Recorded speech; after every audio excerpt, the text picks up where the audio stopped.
जय गुरु जी। मैना और हिमालय की बातचीत, पार्वती तथा हिमवान के स्वप्न तथा भगवान शिव से मंगल ग्रह की उत्पत्ति का प्रसंग। ब्रह्मा जी कहते हैं, नारद, जब तुम स्वर्गलोक को चले गए तब से कुछ काल और व्यतीत हो जाने पर एक दिन मैना ने हिमवान के निकट जाकर उन्हें प्रणाम किया। फिर खड़ी हो वे गिरी कामिनी मैना अपने पति से विनयपूर्वक बोली। मैना ने कहा, प्राणनाथ, उस दिन नारद मुनि ने जो बात कही थी उसको स्त्री स्वभाव के कारण मैंने अच्छी तरह नहीं समझा। मेरी तो यह प्रार्थना है कि आप कन्या का विवाह किसी सुंदर वर के साथ कर दीजिए। वह विवाह सर्वथा अपूर्व सुख देने वाला होगा। गिरिजा का वर शुभ लक्षणों से संपन्न और कुलीन होना चाहिए। मेरी बेटी मुझे प्राणों से भी अधिक प्रिय है। वह उत्तम वर पाकर जिस प्रकार भी प्रसन्न और सुखी हो सके वैसा कीजिए। आपको मेरा नमस्कार है। ऐसा कहकर मैना अपने पति के चरणों पर गिर पड़ी। उस समय उनके मुख पर आंसुओं की धारा बह रही थी। प्राज्ञ शिरोमणि हिमवान ने उन्हें उठाया और यथावत समझाना आरंभ किया। हिमालय बोले, देवी मेनके, मैं यथार्थ और तत्व की बात बताता हूँ, सुनो।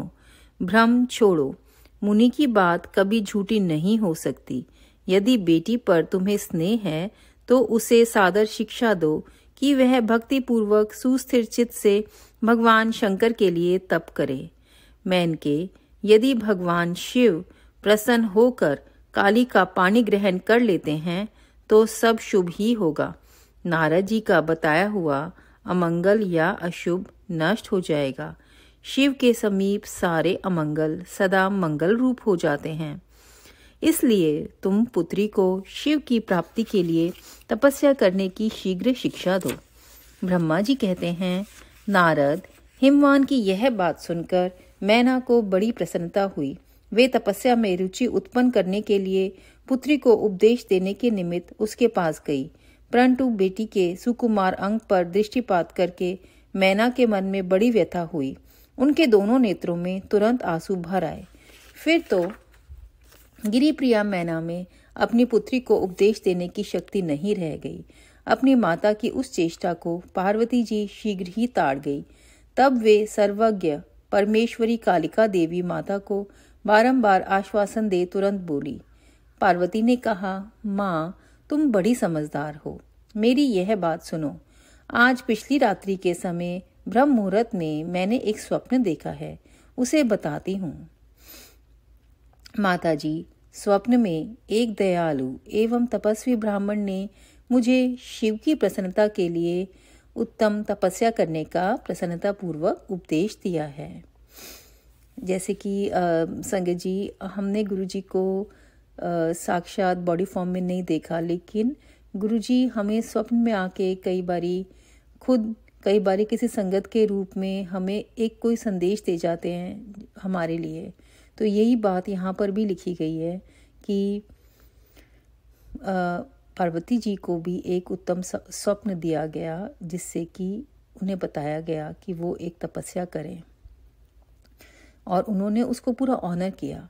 उसी तरह से अगर हमें इस तरह से स्वप्न में आकर कोई संगत या गुरुजी कोई मैसेज देते हैं तो we have to honour it, we have to accept it as his हुक्म एंड डू इट। नारद, यह सुनकर मेनका ने शीघ्र अपने पति को बुलाया और पुत्री के देखे हुए स्वप्न को पूर्णतः कह सुनाया। मेनका के मुख से पुत्री के स्वप्न को सुनकर गिरिराज हिमालय बड़े प्रसन्न हुए और अपनी प्रिय पत्नी को समझाते हुए बोले। गिरिराज ने कहा, प्रिय, पिछली रात ने मैंने भी एक स्वप्न देखा है। मैं आदरपूर्वक उसे बताता हूँ, तुम प्रेम पूर्वक उसे सुनो। एक बड़े उत्तम तपस्वी थे। नारद जी ने वर के जैसे लक्षण बताए थे, उन्हीं लक्षणों से युक्त शरीर को उन्होंने धारण कर रखा था। वे बड़ी प्रसन्नता के साथ मेरे नगर के निकट तपस्या करने के लिए आए। उन्हें देखकर मुझे बड़ा हर्ष हुआ और मैं अपनी पुत्री को साथ देकर उनके पास गया। उस समय मुझे ज्ञात हुआ कि नारद जी के बताए हुए वर भगवान शंभु ये ही हैं। तब मैंने उन तपस्वी की सेवा के लिए अपनी पुत्री को उपदेश देकर उनसे भी प्रार्थना की कि वे इसकी सेवा स्वीकार करें, परंतु उस समय उन्होंने मेरी बात नहीं मानी। इतने में ही वहां सांख्य और वेदांत के अनुसार बहुत बड़ा विवाद छिड़ गया। तदंतर उनकी आज्ञा से मेरी बेटी वहीं रह गई और अपने हृदय में उन्हीं की कामना रखकर भक्ति पूर्वक उनकी सेवा करने लगी। सुमुखी, यही मेरा देखा हुआ स्वप्न है जिसे मैं तुम्हें बता दिया। अतः प्रिय, मैंने कुछ काल तक इस स्वप्न के फल की परीक्षा या प्रतीक्षा करनी चाहिए। इस समय यही उचित जान पड़ता है। तुम निश्चित समझो, यही मेरा विचार है। ये इतना अच्छा लिखा है कि कई बार ही जब गुरु के स्वप्न आते हैं तो हमको इमीडिएटली हम सोचते हैं कि उसका इमीडिएटली हमें पता चल जाए, लेकिन यहाँ लिखा है कि स्वप्न के फल की परीक्षा या प्रतीक्षा करनी चाहिए। इस समय यही उचित जान पड़ता है। तो जब स्वप्न आते हैं तो उसका थोड़े दिन, कई बार तो उसके कई साल के बाद उसका पता चलता है कि गुरुजी ने स्वप्न में आके क्या बोला था, क्योंकि गुरु का कहा हुआ वाक्य हमारी पूरी जिंदगी के लिए और मे भी उससे आगे भी हमारे साथ है। तो उनका कहा हुआ वाक्य अगर गुरु कह के गए हैं स्वप्न में चिंता नहीं करना, तो चिंता नहीं करनी, ये उनका हुक्म है जो हमको पालन करना है। और बस कई चीज़ें होती हैं जिसे हमें गुरुजी पहले दिखा देते हैं वो स्वप्न के थ्रू, तो उसके बाद हमें लगता है अरे हमारा तो काम हो ही नहीं रहा, गुरुजी ने तो कहा था स्वप्न में आके, लेकिन हमें उसकी प्रतीक्षा करनी चाहिए। अगर गुरुजी वो दिखा के गए हैं तो वो ज़रूर होगा। गुरु का कहा हुआ पत्थर पर लकीर है, ब्रह्म वाक्य है, वो ज़रूर होगा, चाहे गुरुजी ने स्वप्न में आके बोला है, लेकिन हमें प्रतीक्षा करनी चाहिए। ब्रह्मा जी कहते हैं, मुनीश्वर नारद ऐसा कहकर गिरिराज हिमवान और मेनका शुद्ध हृदय से उस स्वप्न के फल की परीक्षा एवं प्रतीक्षा करने लगे। देव ऋषि शिव भक्त शिरोमणि भगवान शंकर का यश परम पावन, मंगलकारी, भक्तिवर्धक और उत्तम है। तुम इसे आदर पूर्वक सुनो। दक्ष यज्ञ से अपने निवास स्थान कैलाश पर्वत पर आकर भगवान शंभु प्रिया विरह से कातर हो गए और प्राणों से भी अधिक प्यारी सती देवी का हृदय से चिंतन करने लगे। अपने पार्षदों को बुलाकर सती के लिए शोक करते हुए उनके प्रेमवर्धक गुणों का अत्यंत प्रीतिपूर्वक वर्णन करने लगे। यह सब उन्होंने सांसारिक गति को दिखाने के लिए किया। फिर गृहस्थ आश्रम की सुंदर स्थिति तथा नीति रीति का परित्याग करके वे दिगंबर हो गए और सब लोकों में उन्मत्त की भांति भ्रमण करने लगे। लीला कुशल होने के कारण वीरी की अवस्था का प्रदर्शन करने लगे। सती के विरह से दुखित हो कहीं भी उनका दर्शन ना पाकर भक्त कल्याणकारी भगवान शंकर पुनः कैलाश गिरी पर लौट आए और मन को यत्न पूर्वक एकाग्र करके उन्होंने समाधि लगा ली, जो समस्त दुखों का नाश करने वाली है। समाधि में वे अविनाशी स्वरूप का दर्शन करने लगे। इस तरह तीनों गुणों से रहित हो वे भगवान शिव चिरकाल तक सुस्थिर भाव से समाधि लगाए बैठे रहे। वे प्रभु स्वयं ही माया के अधिपति निर्विकार पर ब्रह्म हैं। तदंतर जब असंख्य वर्ष व्यतीत हो गए तब उन्होंने समाधि छोड़ी। उसके बाद तुरंत ही जो चरित्र हुआ उसे मैं तुम्हें बताता हूँ। भगवान शिव के ललाट से उस समय श्रम जनित पसीने की एक बूंद पृथ्वी पर गिरी और तत्काल एक शिशु के रूप में परिणत हो गई। मुने उस बालक के 4 भुजाएं थी, शरीर की कांति लाल थी और आकार मनोहर था। दिव्य द्युति से दीप्तिमान वह शोभाशाली बालक अत्यंत दुस्सह तेज से संपन्न था। तथापि उस समय लोकाचार परायण परमेश्वर शिव के आगे वह साधारण शिशु की भांति रोने लगा।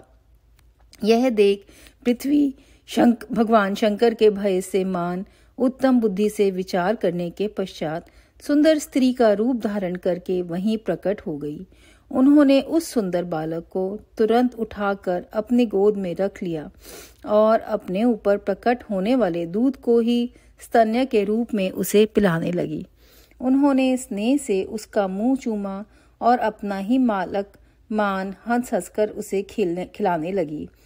परमेश्वर शिव का हित साधन करने वाली पृथ्वी देवी सच्चे भाव से स्वयं उसकी माता बन गई। संसार की सृष्टि करने वाले परम कौतुकी एवं विद्वान अंतर्यामी शंभु वह चरित्र देखकर हंस पड़े और पृथ्वी को पहचान कर उनसे बोले, धरणी तुम धन्य हो, मेरे इस पुत्र का प्रेम पूर्वक पालन करो। यह श्रेष्ठ शिशु मुझ महातेजस्वी शंभु के श्रम जल से तुम्हारे ही ऊपर उत्पन्न हुआ है। वसुदेव, यह प्रियकारी बालक यद्यपि मेरे श्रमजल से प्रकट हुआ है, तथापि तुम्हारे नाम से तुम्हारे ही पुत्र के रूप में इसकी ख्याति होगी। यह सदा त्रिविध तापों से रहित होगा, अत्यंत गुणवान और भूमि देने वाला होगा। यह मुझे भी सुख प्रदान करेगा। तुम इसे अपनी रुचि के अनुसार ग्रहण करो। नारद, ऐसा कहकर भगवान शिव चुप हो गए।